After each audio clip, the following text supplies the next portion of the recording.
Oi, gente, então, parece que a gente está num navio assim, ó, entendeu? Alto mar, balançando, porque o negócio de segurar aí não é muito bom, mas é o que tem, a gente tem que realmente usar o que temos, né? Primeiramente, oi, meu nome é Sidney, eu tenho 23 anos, eu faço faculdade de Direito na Universidade do Estado do Rio de Janeiro. E eu resolvi aderir essa nova maneira de contato, sabe? Esse contato virtual, na verdade, né? Para poder bater um papo com vocês, né? Eu acho importante e é isso. Geralmente eu costumo ser mais engraçado, mais bem-humorado. Todo mundo que me conhece, né? Todos os meus amigos, meus familiares, eles dizem que eu sou engraçado, que não sei o quê. Só que agora, pelo menos nesse momento, nesse primeiro contato, eu vou ter que ser um pouco mais sério, vou ter que ser um pouco sério porque o assunto que será tratado, ele requer seriedade, saca? Meu objetivo não é apenas falar sobre política.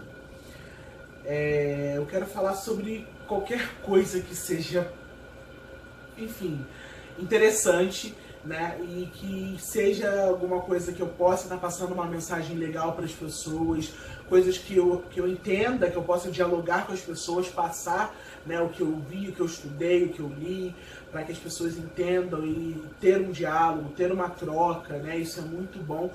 E essa questão, as redes sociais, YouTube, Instagram, Facebook, WhatsApp, eles é uma ferramenta muito importante para isso, para nosso contato, né, mais dinâmico, que a gente tem que usar isso a nosso favor, né? Então, assim, meu objetivo não é apenas falar sobre política, mas na atual situação em que estamos vivendo, não tem outro jeito de se começar uma conversa a não ser se for falando sobre política. Ao longo de diversas leituras, diversas posições políticas, facebookianas, de diversas correntes do Zap, diversas observações sobre o comportamento do outro, sobre como o outro busca uma sociedade melhor de acordo com o seu ponto de vista, né? Diante de tudo isso, eu acabei me deparando com uma matéria do Oliver Strenkel. Eu não sei pronunciar nenhum sobrenome que não seja português ou espanhol. Então você, por favor, me perdoe por estar pronunciando o seu nome talvez de uma maneira errada. Mas a questão não é essa. A questão é que você escreveu muito bem e eu preciso declamar a sua matéria no El País nesse meu vídeo que eu estou fazendo.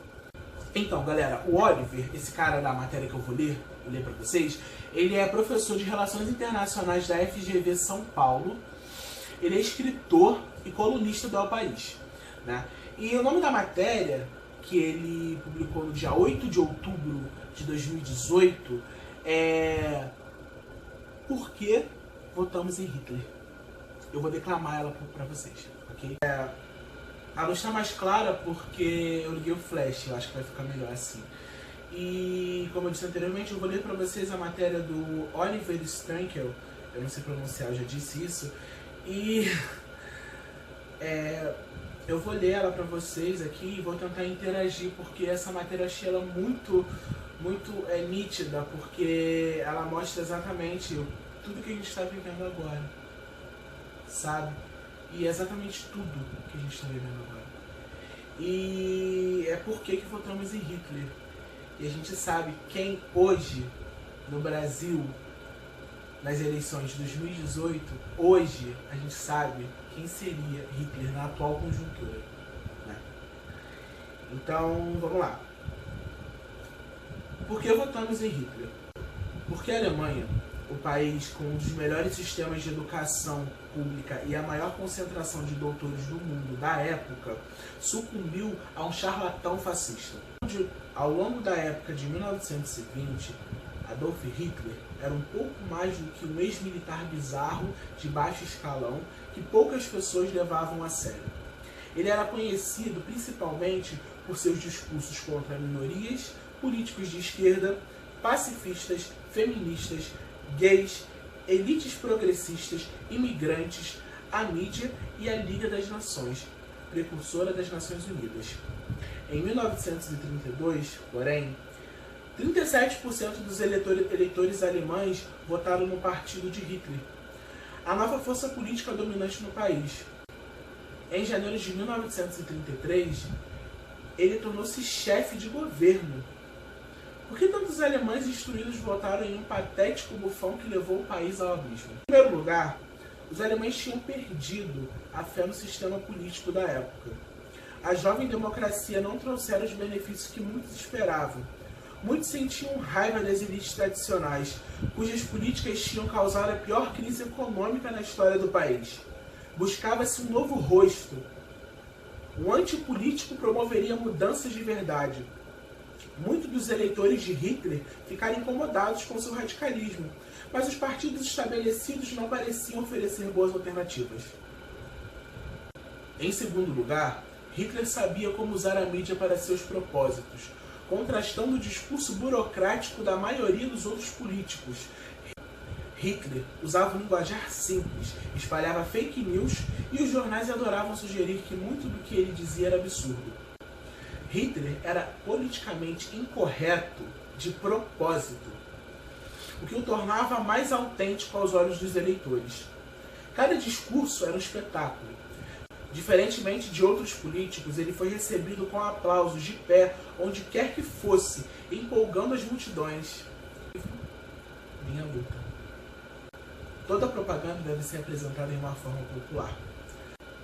Não estar acima das cabeças dos menos intelectuais a quem é dirigida.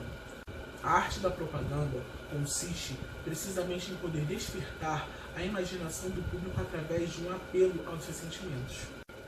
Em terceiro lugar, muitos alemães sentiram que o país sofria com uma crise moral e Hitler prometeu uma restauração. Pessoas religiosas, sobretudo, ficaram horrorizadas com a arte moderna e os costumes culturais progressistas que surgiram por volta de 1920, época em que mulheres se tornavam cada vez mais independentes e a comunidade LGBT em Berlim começava a ganhar visibilidade. Os conservadores sonhavam com restabelecer a antiga ordem. Os conselheiros de Hitler eram todos homens heterossexuais brancos. As mulheres, ele argumentou, deveriam se limitar a administrar a casa e ter filhos. Homens inseguros podiam, de vez em quando, quebrar vitrines de lojas cujos donos eram judeus, para reafirmarem sua masculinidade. Em quarto lugar, apesar de Hitler fazer declarações ultrajantes, como a de que judeus e gays deveriam ser mortos, muitos pensavam que ele só queria chocar as pessoas. Muitos alemães que tinham amigos gays ou judeus, confiantes de que ele nunca implementaria suas promessas. Simplista, inexperiente e muitas vezes esdrúxulo, que até mesmo seus concorrentes riam dele. Hitler poderia ser controlado por conselheiros mais experientes, ou ele logo deixaria a política. Afinal, ele precisava de partidos tradicionais para governar. Em quinto lugar, Hitler ofereceu soluções simplistas que, à primeira vista, faziam sentido para todos. O problema do crime, argumentava, poderia ser resolvido aplicando a pena de morte com mais frequência e aumentando as sentenças de prisão. Problemas econômicos, segundo ele, eram causados por atores externos e conspiradores comunistas. Os judeus, que representavam menos de 1% da população total, eram o bode expiatório favorito. Os alemães, verdadeiros, não deveriam se culpar por nada. Tudo foi embalado em slogans fáceis de se lembrar. Alemanha acima de tudo. Renascimento da Alemanha. Um povo, uma nação, um líder. No caso do Brasil, uma família, né? Em segundo lugar, as elites logo aderiram a Hitler, porque ele prometeu e implementou um atraente regime clientelista, cleptocrata, que beneficiava grupos de interesses especiais. Os industriais ganharam contratos suculentos que os fizeram ignorar as tendências fascistas de Hitler. Vide o bonito lá que falou que ia demitir 15 mil funcionários se Bolsonaro não fosse eleito, né? Enfim, eu vou fazer minhas interrupções aqui, eu preciso falar, gente, não dá. Vamos lá. A sétima questão, mesmo antes da eleição de 1932, falar contra Hitler tornou-se cada vez mais perigoso. Jovens agressivos que apoiavam Hitler ameaçavam os oponentes, limitando-se inicialmente ao abuso verbal, mas logo passando para a violência física. Muitos alemães que não apoiavam o regime preferiram ficar calados para evitar o problema com os nazistas. 12 anos depois, com 6 milhões de judeus exterminados e mais de 50 milhões de pessoas mortas na Segunda Guerra Mundial, muitos alemães que votaram em Hitler disseram a si mesmos que não tinham ideia de que ele traria tanta miséria ao mundo. Abre aspas. Se soubesse que ele mataria pessoas ou invadiria outros países, eu nunca teria votado nele. Fecha aspas. Contou-me um amigo da família. Mas como você pode dizer isso, considerando que Hitler falou publicamente de enforcar criminosos judeus durante a campanha? Perguntei. Então, aqui é o diálogo, né, entre ele e o amigo, e é exatamente isso que a gente está vivendo agora. É isso que a gente está vivendo agora. Né? O Bolsonaro claramente está dizendo que ele vai matar. Ele claramente está dizendo que ele é a favor da tortura, da morte, do genocídio, né, enfim, de toda essa barbaridade que a gente está vendo, que ele apoia. E que as pessoas, pelos motivos que eu estou lendo aqui agora, acredito eu, ainda assim continuam votando nele, porque talvez as pessoas não tenham noção do quão sério isso é e da proporção de que isso vai alcançar, de ruim, sabe? Tem gente que está votando no Hitler de 2018 brasileiro e não sabe que é tiro no próprio pé, não sabe que é tiro na própria cabeça, sabe? Não sabe que o tiro volta contra essa pessoa que está votando, porque vota por completa ignorância, sabe? Por discurso de ódio. Minha avó, cujo irmão morreu na guerra, responderia: eu achava que ele era um pouco mais que um palhaço, um trapaceiro. A avó do Oliver é sensata. Fato, uma análise mais objetiva mostra que, justamente quando era mais necessário defender a democracia, os alemães caíram na tentação fácil de um demagogo patético que ofereceria uma falsa sensação de segurança e muito poucas propostas concretas de como lidar com os problemas da Alemanha em 1932. Diferentemente do que se ouve hoje em dia, Hitler não era um gênio.